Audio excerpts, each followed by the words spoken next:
Ela era muito paciente, coisa assim, de esculpir as coisas bem do jeito como ele queria. Se não estava dentro do padrão que ele estava imaginando, ele começava de novo. Ele exigia muito dele mesmo, assim, a obra que ele fazia tinha que ser perfeita. Ele não admitia que tivesse um tracinho, alguma coisa assim que não tivesse perfeito.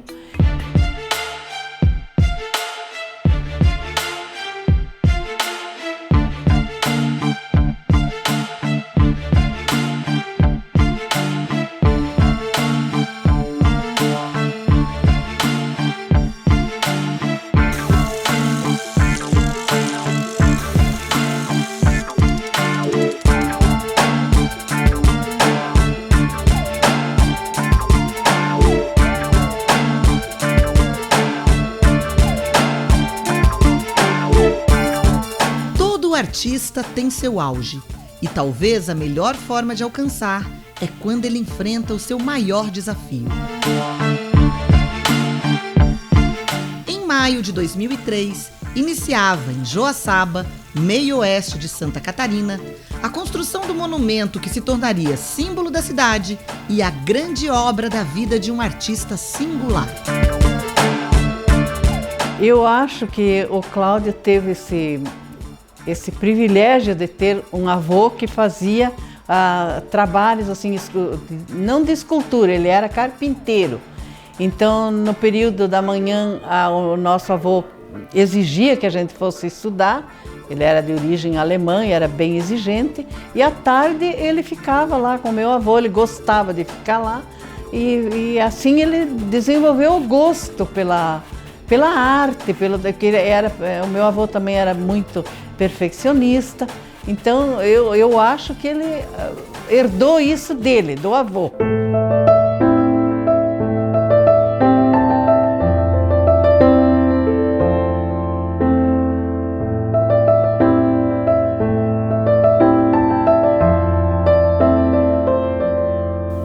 Cláudio Silva nasceu na localidade de Paiol de Telhas, interior de Água Doce, em Santa Catarina. Passou a infância na casa dos avós, em Luzerna, e foi lá que, ainda menino, ele revelou o lado artístico.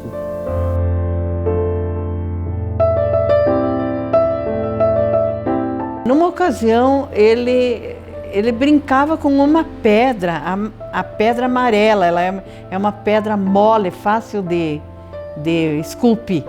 E nessa pedra ele trabalhava, e a gente eu achava engraçado ele brincando com aquela pedra, tentando trabalhar. Até que um dia ele chegou e disse assim para mim, ele me chamava de Nena. Nena, o que você está vendo nessa pedra aqui? E eu olhei, eu vi na pedra, ele tinha esculpido o perfil da minha mãe, da nossa mãe. Então, deu para perceber perfeitamente no trabalho que ele desenvolveu com uma idade de uns 10, 12 anos talvez, conseguiu fazer com perfeição que eu reconheci. Então, eu acho que o trabalho dele estava ali, já começou alguma coisa a desenvolver nele, né? Ele fez uma faculdade, ele fez um estudo, estudou Belas Artes, né, em São Paulo. Ele já tinha esse gosto, eu acredito que sempre teve dentro dele esse, né? E ele trabalhou muito tempo como protético ali junto com o laboratório do irmão dele, o seu Luiz. E ali já é uma arte, né? Porque ali desenvolve a paciência, a delicadeza para fazer os traços, enfim, a calma. E a parte escultural do dente, né? Eu acredito que é ali que começou. Como ele já tinha isso também, não acredito que foi ali, mas ali foi se desenvolvendo, né? E um belo dia ele resolveu deixar tudo e partir, se dedicar única e exclusivamente às artes.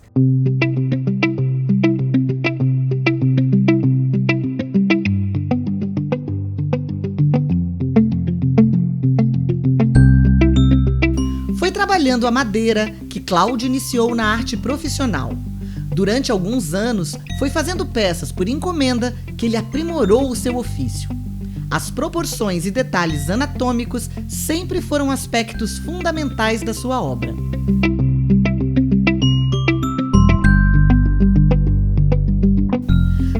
todo grande artista trabalhava contrastes, tanto na imagem quanto na filosofia, a antítese entre o sagrado e o pagão.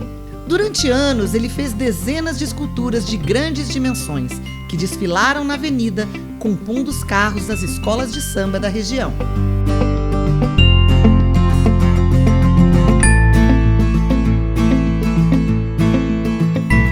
O gosto pela figura humana fez com que Cláudio se dedicasse à reprodução de personagens históricos e do segmento social, em especial os religiosos.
Nova tendência, ele começou a diversificar os materiais.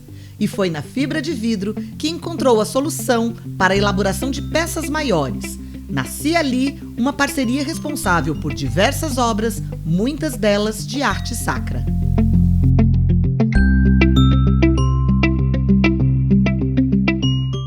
Bom, eu trabalho com resina isoftálica e ortoftálica. São resinas insaturadas, então instáveis. Então, com a adição de um catalisador, essa resina, na hora de trabalhar, se torna do líquido, vai para o sólido. Bom, só a resina não resolve nada porque ela é quebradiça que nem vidro. Agora, junto com diversos materiais em fibra de vidro, ela se torna mais resistente que o aço.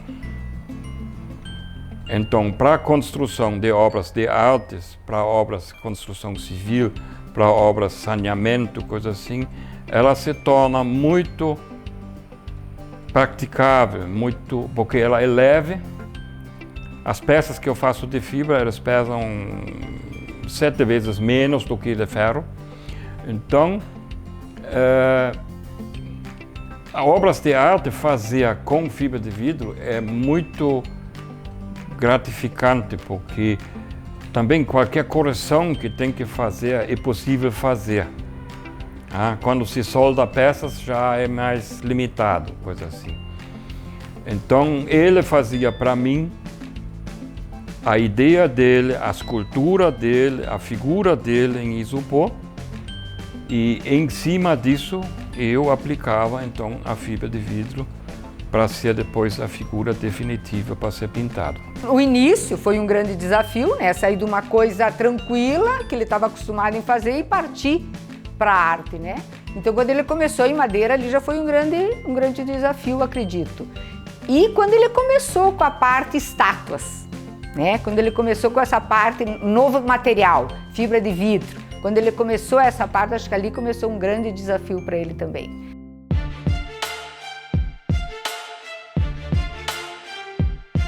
Quando nós assumimos a diretoria do CDL, no ano 2000, a gente tinha observando que Joaçaba ficava meio fora da rota turística. O pessoal vinha a Três Itilhas, Fraiburgo, depois ia a Piratuba, nas águas, e dificilmente vinha aqui em Joaçaba passar algum tempo aqui, porque nos faltava alguma atração turística, né?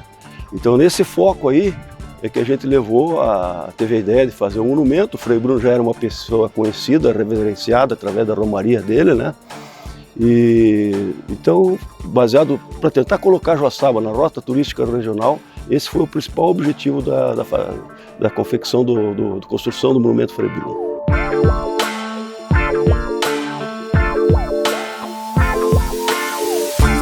O personagem homenageado neste monumento é muito significativo em Santa Catarina, especialmente no meio-oeste.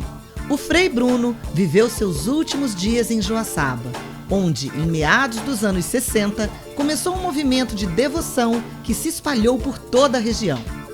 Anualmente, a Romaria, em sua homenagem, reúne milhares de fiéis e ganha mais e mais participantes a cada edição.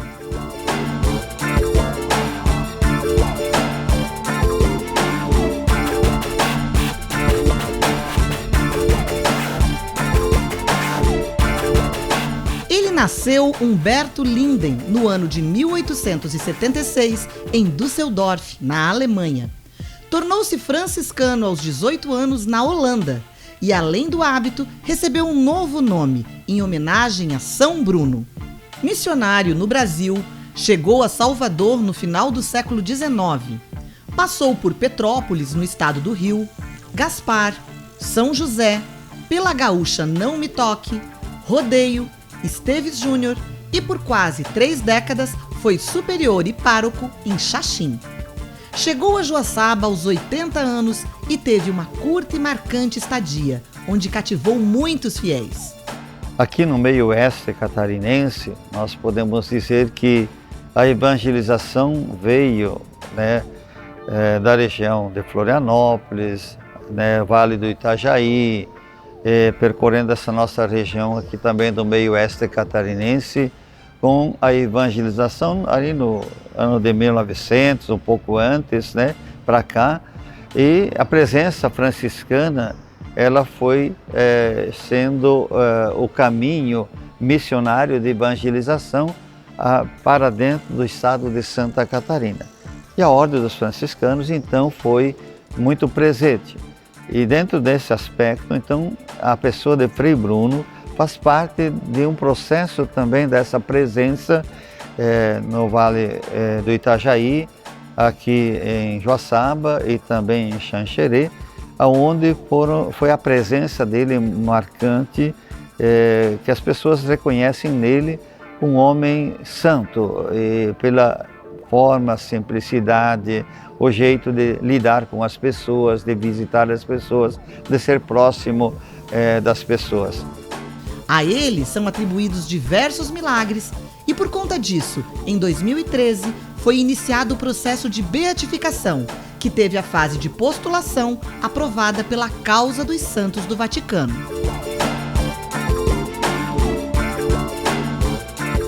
Bom, desde que eu cheguei à Diocese em 2011, quando na primeira entrevista com a imprensa e tudo mais, uma das perguntas iniciais foi esta: como vamos iniciar o processo de beatificação de Frei Bruno? Tivemos um ok do Vaticano e assim nós começamos de fato os preparativos, os questionamentos, o histórico, ouvir também pessoas que conheceram pessoalmente. Foram mais de 50 pessoas que foram escolhidas, nós tínhamos umas 150, não precisava todo esse número de pessoas que ouviram, conheceram, viram no Frei sinais de santidade. Fizemos então, encaixamos tudo isso, 5.000 páginas de documentos e testemunhos e tudo mais, que foi encaminhado então para Roma para ser também lá trabalhado. E tudo isso está então em Roma. Nós estamos aguardando outros passos que estão sendo dados. Da nossa parte praticamente está encerrado. Nós temos agora, para o final desse ano ou início do ano que vem, o envio também de uma solicitação de apresentação de um milagre que será avaliado, e se der ok, nós teremos então a beatificação.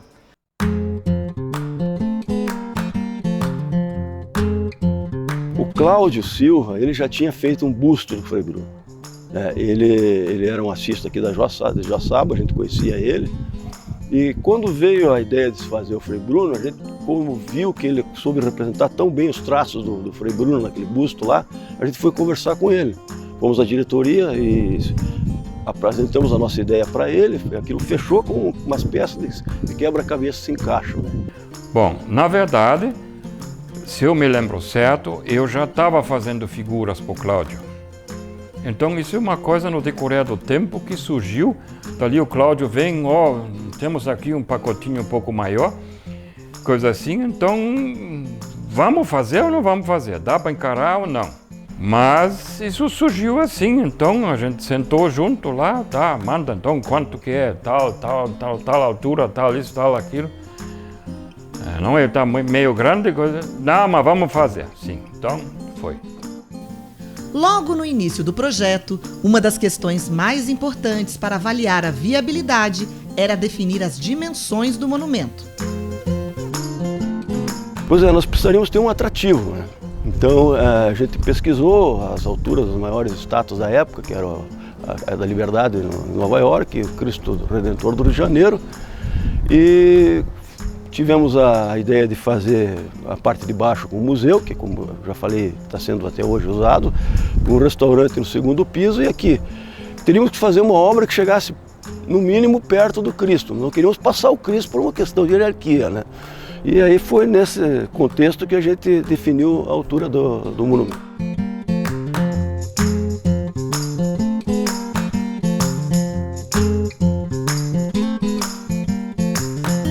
17 metros de estátua sobre 20 metros de pedestal.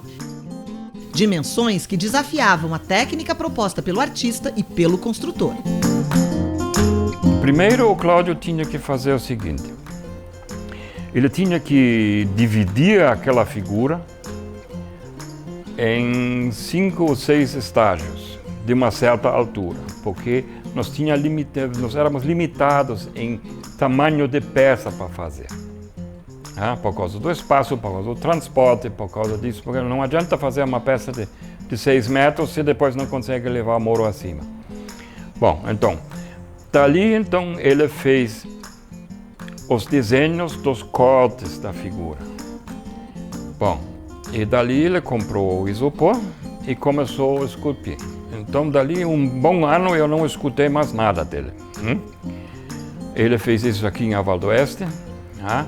Ele tinha que começar a fazer tudo em isopor primeiro. Quando a gente viu as peças ser pronto, tipo cabeça, tipo ombros, coisas assim, a gente já se assustou um pouco porque realmente era grande. Mas dali começou, olha, a cabeça está pronta. Bom, então traz a cabeça, vamos começar a fazer a cabeça. Enquanto eu começava a fazer as peças, então isolar com jornal e tudo esse trâmite lá para a resina não derreter o isopor, dali ele continuou fazendo. Ele vem os ombros, vem o braço, vem o manto de baixo, vem as mãos. E assim que foi, peça por peça, peça por peça. Nós tivemos ajudantes, eram colegas meus, amigos, coisas assim. A gente fazia isso na base do fim de semana. E ali começou a se desenrolar. Quando a gente tinha revestido tudo com jornal, porque a resina, a poliéster, ele derrete o isopor, então tinha que isolar. E dali a gente partiu para a laminação. Então se aplica a resina, se aplica vidro e começa a engrossar até chegar na espessura desejada para depois fazer as peças. Bom, toda a figura veio em 20 peças e dali começou a crescer a coisa. Bom, e do jeito como nós fizemos as peças, já com a espessura certa que precisava, já começávamos também a desmoldar o isopor por dentro, porque também não parece, mas era um trabalho bem crescido, porque era maciço aquilo lá. A estátua foi uma obra totalmente artesanal. Ao longo do tempo, Cláudio e o seu parceiro Peter se depararam com inúmeros contratempos. Um dos principais não foi o técnico, foi emocional.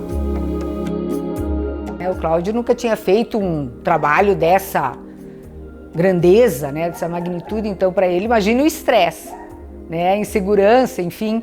Ele deu um problema na mão, tinha que trabalhar com a mão enfaixada, porque a mão ficava toda rachada, sangrava o tempo inteiro. Então esse foi um estresse que ele teve emocional, né, da insegurança, da responsabilidade de todo esse trabalho que ele pegou para ele, né. Deu até uma alergia, ele ficava nervoso porque ele queria ver a obra perfeita e ele ficava nervoso porque às vezes um detalhezinho outro, um braço um pouco maior, um dedo, como fazer, né? Então isso ali desenvolveu uma alergia. Tanto é que a doutora disse para ele que aquilo ali era por um motivo emocional, não era por outra coisa. E daí ele fez um tratamento, sangrava a mão até. E fez um tratamento, melhorou, conseguiu terminar e era emocional mesmo. O traço dedicado de Cláudio resultou, apesar das dimensões, numa escultura muito detalhada. Foram muitos estudos para chegar à forma final, em especial no rosto do Frei. O Cláudio conseguiu, na estátua do Frei Bruno, no rosto do Frei Bruno, expressar toda a arte dele, e as pessoas que conheceram o Frei Bruno, ou que olhem uma foto e olhem aqui, vai ver que realmente o Cláudio foi a escolha certa e fez uma obra de arte, como ele mesmo falou algumas vezes, a obra de arte da vida dele, né? O monumento Frei Bruno é composto de uma grande base com 20 metros de altura. No térreo está o museu e no pavimento superior o espaço para um restaurante. Sobre este volume está engastada a estrutura central, em concreto armado, que sustenta a cobertura de fibra de vidro. Desde a parte inferior, toda a forma externa da estátua dependia de içamento, e as peças eram erguidas e unidas, uma a uma. Esta operação é muito delicada, tanto por conta dos danos que podem ocorrer à fibra, quanto pela ação do vento, que resulta em grandes esforços em razão da grande área e da leveza das peças. Esta fase era desafiadora. Tem que imaginar, são 20 peças, tipo um puzzle gigante, sem andaime por fora. Então nós estávamos dentro da figura e tínhamos que erguer as peças para depois emendar. E essa emenda tinha que acontecer em cima do centímetro. Porque se eu faço em algum lugar uma emenda errada, quanto mais metros que eu vou longe disso, mais cresce o erro. Isso não podia. Bom, então nós tínhamos que fazer bastante apetrechos de segurança. E dali começamos a montar, passo por passo. Era muito penoso, muito demorado. Também porque a gente estava dependendo do vento. Muito. O vento complicou bastante esse trabalho. Não tinha andaime, então nós tínhamos que montar essa coisa de dentro para fora. Então nós estamos dentro, com uns liguinhas, coisas assim de madeira, com os moitão, puxando a peça e puxando para emendar com aquilo que já tem. E assim foi as 20 peças até em cima. Bom, o que aconteceu que era muito demorado, porque chegando lá em cima, hoje vamos subir, vamos puxar a peça. Qualquer ventinho que batia, pode parar tudo. Desce a peça de novo e dali vem as coisas. Depois vem a lâmpada antiaéreo, também tinha que ser montado. Os para-raios também tinham que ser montados, coisas assim, não sei o quê. E assim que foi uma coisa atrás da outra. Bom, mas no fim chegou o dia, então a última peça subiu lá em cima. Os ombros e a cabeça. E lá não tinha outra, não. Lá tinha que vir um guindaste mesmo. Para chegar lá em cima. E a gente emendou, depois laminou por dentro, laminou por fora, fiz as chumbações de ferro. E é isso ali.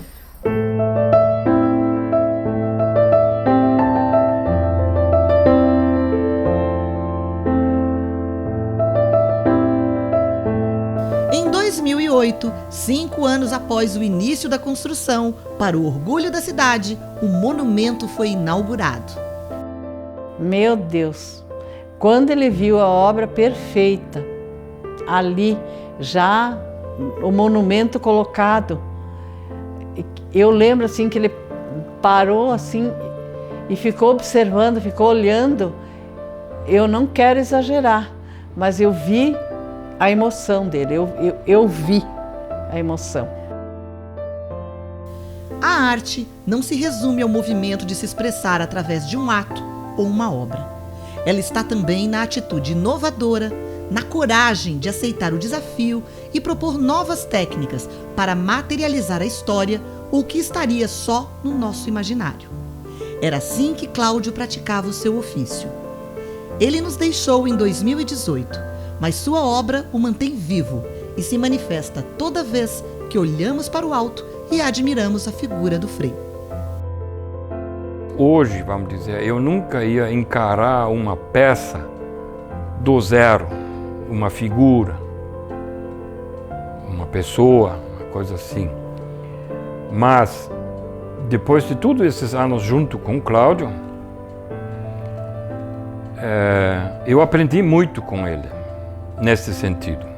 Então a gente viu que com aquilo que a gente aprendeu com todo esse tempo, com todos esses anos junto com o Cláudio também, ajudou muito.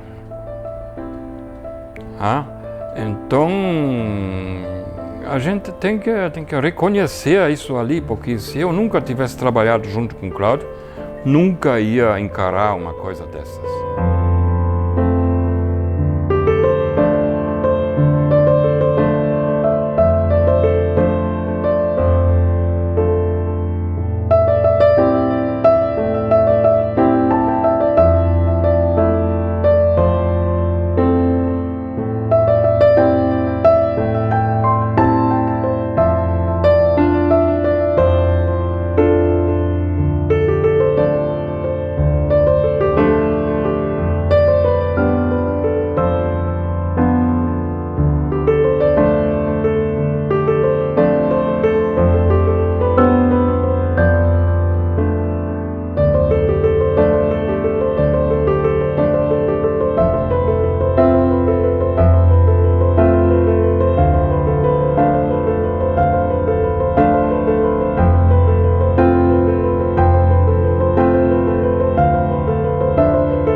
Certo dia, Cláudio falou: "Na arte me sinto mais perto de Deus." Expressou em poucos termos a essência do trabalho que construiu ao longo da vida. Seu ápice é o marco do encontro de duas grandes obras, a virtuosa obra de fé do religioso e a magnífica obra de arte do Filho da Terra.